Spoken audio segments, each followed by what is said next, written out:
En esta ocasión quisiera contarte una historia verdaderamente interesante.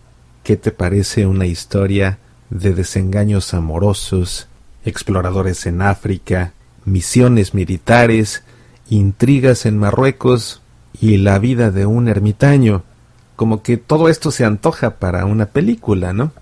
Pues esta es la historia de uno de los sacerdotes que más han llamado la atención en nuestros tiempos, Charles de Foucauld. Él nació en Francia en 1858. Sus padres murieron cuando tenía apenas 6 años, por lo que se quedó bajo el cuidado de su abuelo materno. Charles estudió con los jesuitas, pero lo expulsaron por perezoso y por desobediente. A los 16 años perdió su fe mientras terminaba la preparatoria. Posteriormente ingresó a la Academia Militar de San Siro. Su abuelo falleció, heredándole una gran fortuna, misma que derrochó. Estando estacionado con el ejército en Pont-à-Mousson, se enredó con una mujer de mala reputación llamada Mimi.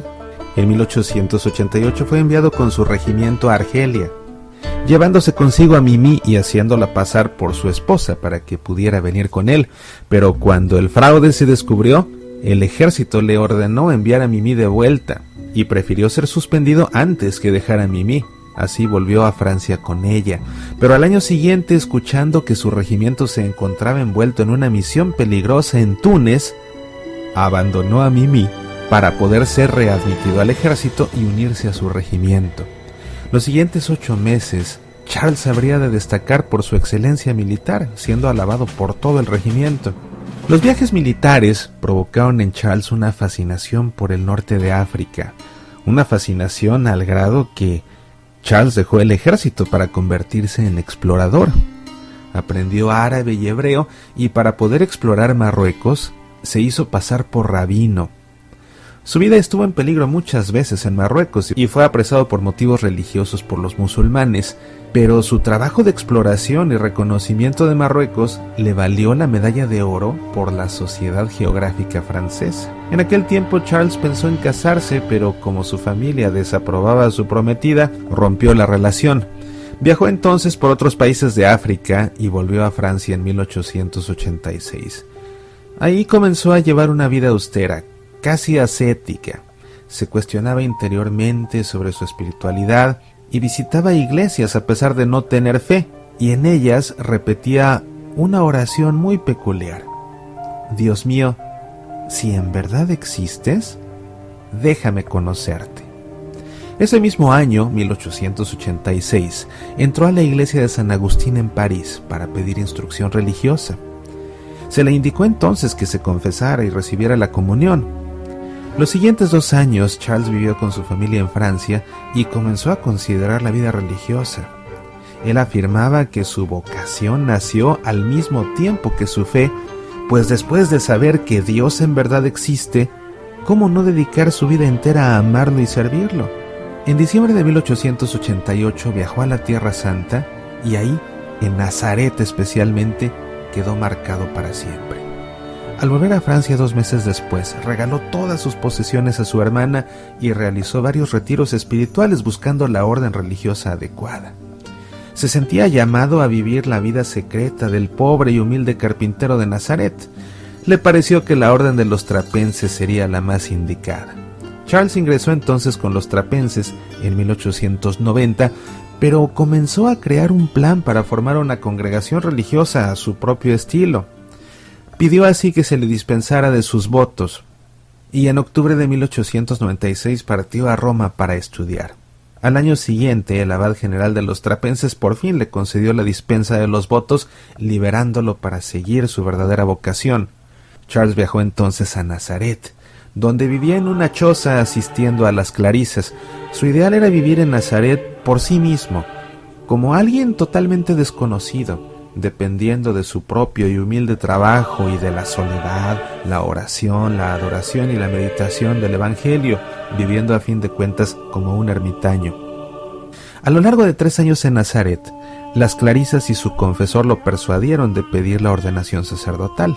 Volvió entonces a Francia para prepararse y finalmente fue ordenado en junio de 1901. Volvió entonces a Algeria, donde construyó una fraternidad para dar asistencia a todos cuantos lo visitaran, independientemente de su nacionalidad o su religión. Su idea era formar la comunidad de los hermanitos del Sagrado Corazón de Jesús, viviendo bajo una regla monástica. En 1904 hizo varios viajes entre los tuaregs, mudándose finalmente a su territorio y aprendiendo su lenguaje. Habría de escribir uno de los diccionarios de tuareg más importantes que existen y que fue compilado de sus escritos tras su muerte. Incluso, estando con los tuaregs, comenzó a traducir el Evangelio a su lengua. Charles realizó varios viajes más a Francia, pensando en formar una unión de hermanos y hermanas del Sagrado Corazón, que sería una asociación para la conversión de los no creyentes. Estalló la guerra y Charles continuó sirviendo a los tuaregs. Sin embargo, en 1916, cuando tenía 58 años, algunos de estos tuaregs lo apresaron y en medio de una revuelta lo asesinaron. 10 congregaciones religiosas y 8 asociaciones de vida espiritual han surgido de su testimonio y carisma. Entre ellos se encuentran las Hermanitas del Sagrado Corazón, las Hermanitas de Jesús, las Hermanitas del Evangelio, las Hermanitas de Nazaret, los Hermanitos de Jesús, los Hermanitos del Evangelio, así como la Fraternidad Jesus Caritas o la Fraternidad Charles de Foucauld.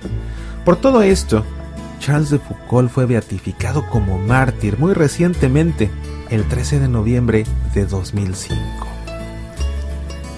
Si por alguna razón tú, como Charles de Foucauld, sientes en tu interior que Dios te llama no solo a conocerlo, sino a dedicar tu vida a servirlo y amarlo como el Padre Charles, tal vez te convenga hoy repetir una oración compuesta por el mismo beato Charles de Foucauld.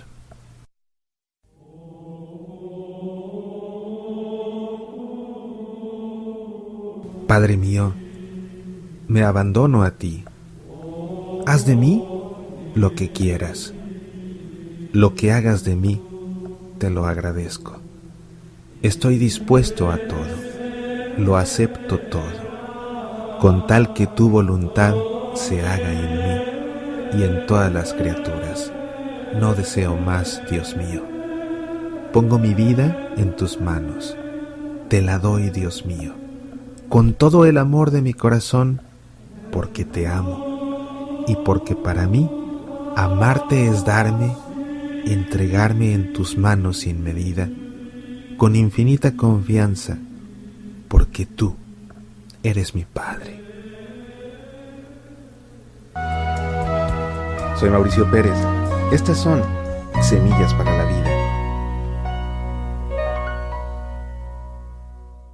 Ya puedes escuchar Semillas para la Vida en Spotify, también en SoundCloud, iTunes, iVoox, Facebook, Twitter, YouTube, TuneIn Radio y en nuestro sitio semillasparalavida.org. ¿Te gustaría sacarnos al aire en tu estación de radio católica? Escríbenos, apasionate por nuestra fe.